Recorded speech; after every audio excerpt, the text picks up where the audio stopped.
कौन सी योनि श्रेष्ठ है? तो गरुड़ जी ने पूछा काकभूषण जी से, और गरुड़ जी ने उत्तर दिया, नरतन सम नहीं को नहीं देही। मनुष्य शरीर के समान और कोई 84 लाख योनियों में कोई भी शरीर नहीं है। क्यों? ये मनुष्य शरीर स्वतंत्र है, और जितने भी 84 लाख योनियों के जीव जंतु है वह सभी परतंत्र है। परतंत्र यानी कर्मों के बंधन में बंधे हुए हैं। और मनुष्य शरीर एक ऐसी योनि है जो स्वतंत्र भी है, परतंत्र भी है।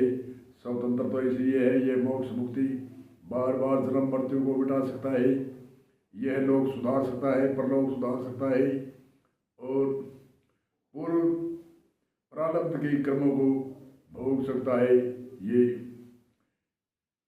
और क्रियमाण कर्मों को सुधार सकता है, और आगे वर्तमान क्रियमाण सुधरने से वर्तमान अपने आप ही अच्छे होंगे। इसलिए ऋषि मुनियों की शोध है कि मनुष्य शरीर के समान और कोई 84 लाख योनियों में योनि नहीं है। तभी तो एक संत की गंभीर यति है, बड़े भाग मानुष तन पावा, सुर दुर्लभ सब ग्रंथ ने गावा, साधन धाम मुख सकर द्वारा, पाइए जहाँ पर लोग सवारा। ये मनुष्य शरीर साधन का धाम है और मोक्ष का ये द्वार है। साधन धाम मुख सकर द्वारा, पाइए जहाँ पर लोग सवारा। ये साधन का धाम है और लोक परलोक सुधारने का ये मनुष्य शरीर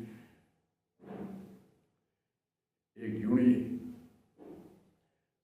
बड़े भाग मानुष तन पावा, सुर दुर्लभ सब ग्रंथ ने गावा। सुर कहते हैं देवताओं को, देवता भी मनुष्य शरीर की चाहना करते हैं। परमात्मा हमें भी मनुष्य शरीर देव तो हम भी मोक्ष मुक्ति कर सकते हैं।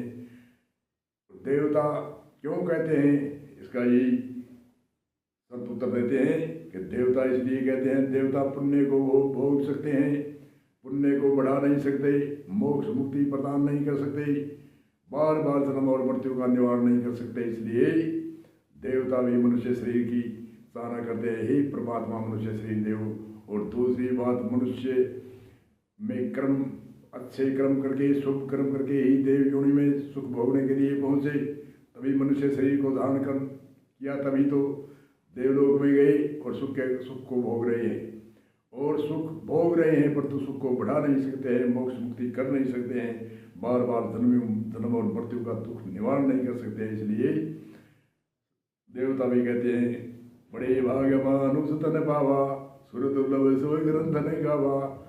साधन धाम मोक्ष कर द्वारा, ये मनुष्य शरीर साधन का धाम है और मोक्ष का ये द्वार है, गेट है। स्त्रियां,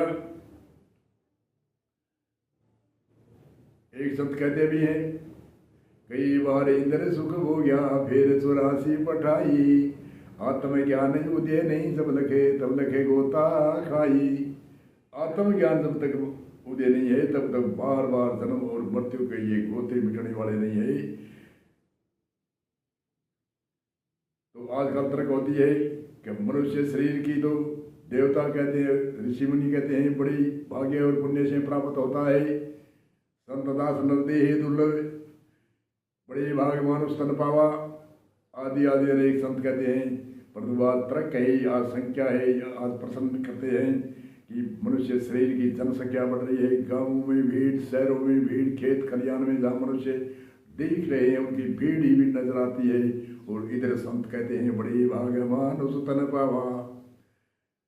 संत इसका उत्तर बड़ा सटीक हाथों हाथ उत्तर देते हैं, निद्रा भोजन भोग भय ते नर पशु समान, नर ज्ञान आदि कथा ज्ञान बिना पशु जान। नींद पशु भी देवे मनुष्य देवे के अंतर है, नींद पशु भी देवे इसलिए मनुष्य पशु के समान है। निद्रा भोजन, भोजन पशु भी करते हैं और मनुष्य करता है, क्या अंतर है? एक ही, एक कोई घास खाता है, कोई घास का बीज खाता है। जठ अग्नि को, शरीर की भूख की ज्वाला को बुझाने के लिए कोई घास खाता है, कोई घास के बीज खाता है, क्या अंतर है?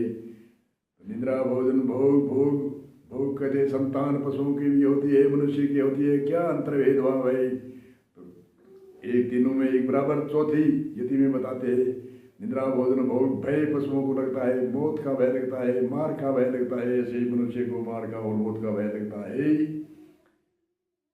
तो कहते हैं वेद में भी यदि है ये मनोरभव, यानी मनुष्य वेद को खुद पढ़ता है और वेद की यदि उपदेश देती है कि मनोरभव यानी मनुष्य मानवता के गुण को धारण करो तब मनुष्य हो। मानव मात्र के 10 प्रकार के गुण है, उनको धारण करो। धैर्य, क्षमा, दम, असत्य, सोच, इंद्रिय निग्रह, बुद्धि, विद्या, सत्यम, क्रोध, ये 10 धर्म मानव मात्र के है। ये धारण करता है तो मनुष्य है, और मनुष्य नहीं है नहीं सो रक्षवर्ती का है। जैसे 10 प्रकार के दोष होते हैं उनको ही रावण कहते हैं। चोरी, जारी, हिंसा, ये 3 शरीर के दोष। चिंता, तृष्णा, प्राय दोष, ये मन के 3 दोष। निंदा, झूठ, कठोर, सफलता, ये 4 वाणी के दोष होते हैं, वही रावण है। और जो 10 धर्मों को धारण करता है, मानव मात्र धारण करता है, वही राम है। ये तो राम और ये और रावण का युद्ध है। इन युद्ध के अंदर कौन जीतेगा कौन हारेगा, परंतु समय लगेगा, परंतु धर्म है जो 10 धर्म है। धैर्य धर्म, धैर्य, क्षमा, दम, सत्य, सोच, इंद्रिय निग्रह, बुद्धि, विद्या, सत्यम, क्रोधम, ये धारण करने वाला राम। और रावण जो चिंता, तर्सना, प्राय दोष और निंदा, झूठ, कठोर, सफलता और चोरी, जारी, हिंसा, ये 10 दोष वाला, ये 10 शीश वाला जो रावण है, इनकी रावण की और राम की युद्ध है। इस युद्ध में कौन जीतेगा आगे भविष्य बताएगा, पर तो समय लगता है, पर तो जीत तो आखिरी में राम की होगी। ये हम रामायण से आदि हम सुनते हैं। तो राम मर्यादा पुरुषोत्तम थे, इसलिए तुलसीदास जी ने रामायण के माध्यम से, राम और के माध्यम से संसार में हर जीव मानव मात्र को अध्यात्म ज्ञान, तत्व ज्ञान, बार बार जन्म और मृत्यु और आदि आदि का उपदेश उनके माध्यम से दिया। कोई न कोई माध्यम होता है कहने का, दृष्टांत होता है, या कोई न कोई कहने का विषय होता है, तो उनको कोई न कोई आधार लेना पड़ता है। ऐसे ही राम का आधार लेकर के, रावण का आधार लेकर के, और जो घटना घटित हुई उनके आधार पर जगह जगह चौपाई ज्ञान की चौपाई गई है। जो आज तर्क करते हैं, कई एक चौपाई की तर्क करके उसमें टीका टिप्पणी करती है। मेन कारण तो यही है कि हमारे समझाने के लिए, हमारे अध्यात्म ज्ञान, तत्व ज्ञान, बार बार जन्म और मृत्यु और मानव मात्र के धर्म बिन सतसंग विवेक न होई, राम कृपा बिन सुलभ न सोई। ऐसी अनेक तरह की चौपाइयाँ है। बड़े भाग्य मानुष तन पावा, सुर दुर्लभ सोई ग्रंथन गावा, साधन धाम मुख सकर द्वारा, पाइये जावन लोक स्वारा। ऐसे अनेक कूट करके रामायण में भरी है। और उनके बीच में कोई विषय चलता है, जो देश काल चलता है, उस विषय पर कोई भी चौपाई कह दी, उन पर टीका टिप्पणी होकर के जोर तोड़ से उनका विरोध हो रहा है। परंतु ज्ञान गाथा का कोई विरोध नहीं है, तो ज्ञान गाथा की चर्चा करते हैं।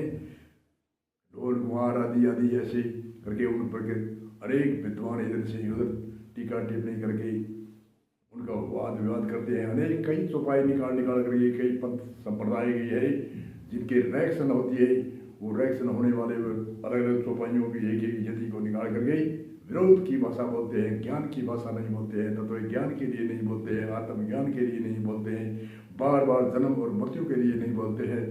और टीका टिप्पणी करके अपना वाद विवाद और मनोरंजन करके दुनिया को भ्रमित में और भ्रम में डालते हैं।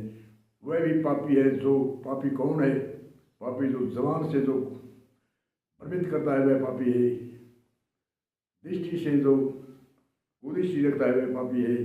अनेक तरह की इंद्रियों की जो कुदृष्टियाँ रखता है वह पापी है। ऐसे भी जो जबान की जो भाषा बोलकर वाद विवाद करके जीवों को भ्रमित करता है वह महापापी कहलाता है संतों की भाषा में। इसलिए वाद विवाद टीका टिप्पणी नहीं करके उनमें सार अर्थ लेना चाहिए। वाणी तो गाते हैं, भजन तो गाते हैं कि हंस है वो सार लेता है दूध का और पानी छोड़ देता है। और हम जो संतों के जो दूध है जो उनमें सार न लेकर के उन पर टीका टिप्पणी करके आपस में तनाव करते हैं, टीका टिप्पणी करते हैं, वाद विवाद करते हैं। जो ज्ञान की गाथा है उनको रुलाने की एक सिस्टम बना दिया, इसलिए आज